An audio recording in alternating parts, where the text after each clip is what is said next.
In this video, I'm going to teach you exactly what storytelling means and how to infuse it into your content. So let's begin. It's going to blow your mind.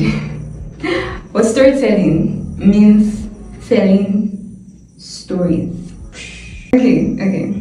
So this is exactly how you're going to do it. Number one, tell your founder's story. This is basically the story of how you started creating content or how you started your business, or why God called you. It is basically your beginning story, your foundation story, why you are here and how you got there. For instance, if I were a doctor and I wanted to create health content, I would take us back to when I was 7 and tell you the story of how my mom got sick and how I started to take care of her because she was a single mother and I was the only child.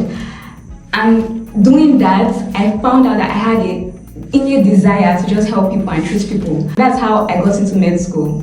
If I were an influencer, I say the story of how my friend told me that because I'm very interesting and aesthetic and funny, I should start creating content. And I was like, oh no, I can never be me, I can never do that. It's so cringe, I hate it. I don't even like Instagram because it spreads propaganda.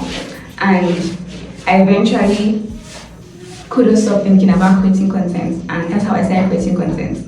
That's my story in real life. If my business was that I started a school for children with learning disorders, I explained how my mom had to deal with school rejecting her child over and over again because of her learning disabilities, and that child was me. So that led me to found a school to help people the way my mother helped me. Basically just tell us how it happened, what happened, how did it feel. Focus on the emotions. Don't worry, I'm going to get to that in another video. Number 2, stories that relate to the specific thing you are talking about in that video. So you are creating content about a specific topic in your niche.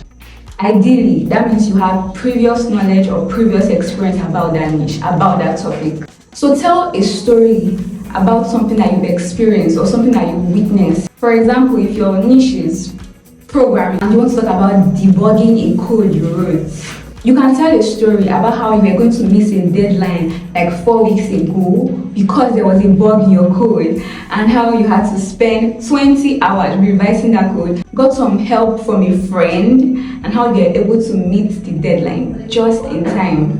Very dramatic, I don't know anything about coding. But with that type of story, you can tell them how to avoid making the mistakes that you made. And so you're telling a story. But not just telling a story, you're giving us actual value and actual actionable tips. Another example is that if you're a Christian creator, instead of giving us Bible stories and we don't want that.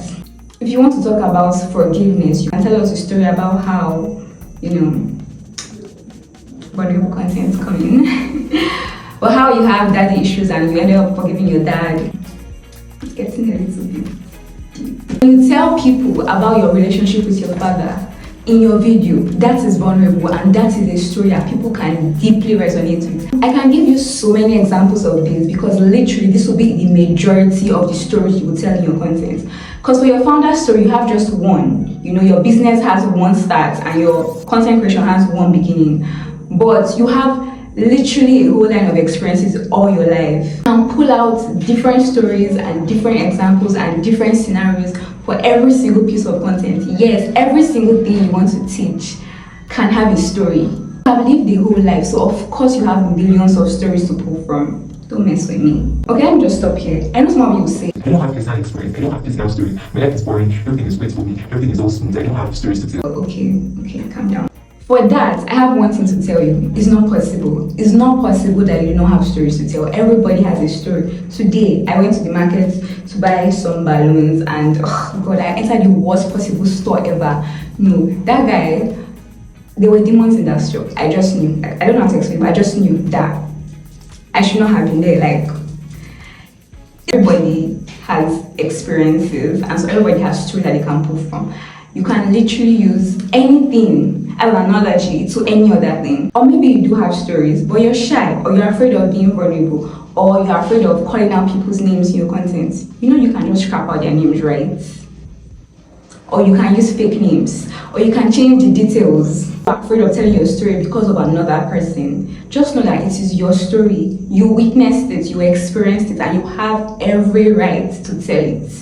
Irrespective of who was involved and irrespective of who will see it. It's your content. So number 3, Reverse engineer stories. This is by far my favorite because, as the name implies, you reverse engineer the story you want to tell. So let's say I want to tell a story about how I got from 0 to 100k followers. All I have to do is actually get from 0 to 100k followers so that I can tell the story about how I did it. Like, you know that quote that says the only way to predict the future is to create it. Exactly, that's exactly what you're doing. You're creating your own future. You're creating the story that you want to tell and then telling it. So many of the content creators are using this technique, and I mean, they surely go viral because they know the stories that go viral and they know the stories to now live out so they can sell it because they know it's to go viral for them. Let me give you an example. I saw a video that the girl said, I went from Nigeria to Cameroon on a 50k budget. That's a good story. That's a nice, amazing story. That video went viral. And that's something you can always recreate by just going from Nigeria to Cameroon with a 50k budget. And obviously, your story will not always turn out the way you wanted. And then you share your experience. You share that, oh, this was the plan, but the plan did not work. These are the setbacks I experienced. It did not work. I failed. That's still okay. That's still a good story. Or if you're a business owner, you can tell us the story of how you ruined a customer's order. And then go ahead and ruin that customer's order and then come and tell us about it. I know, anything for content. Yes. Pause. Okay, I know that was a bad example, but you get the point. You can also tell the story of how you got rid of your depression in 12 days. And then you go ahead and try different things in 12 days to try and get rid of that depression. Even if it doesn't work, that's still a good story to tell. That video will still sell. That video still has a huge capacity to go viral. Look at Mr. Beast's videos. He challenges himself to do crazy things because tell me why you are in a tunnel for 120 days. Tell me why you locked yourself in a house without windows and without food and water for 100 days. Tell me what's the meaning of that. He just wants to be able to tell you the story. And I mean, he consistently goes viral. I just want to top it off with everybody has a story. And you literally live out a story every single day, every single minute, every single hour of your life. You can tell that as a story. All you have to do is open your eyes and see that the story is there. A simple trick I learned is to document your story. So every day, just like in your diary or your journal, just document something interesting that happened that day. And then you have like thousands of stories that you can always pull from. I call mine a story bank and it works for me amazingly. Highly recommend. If you want to learn how to actually structure your story so that it can have the impact that you want it to have, so that it can evoke emotions, watch this video.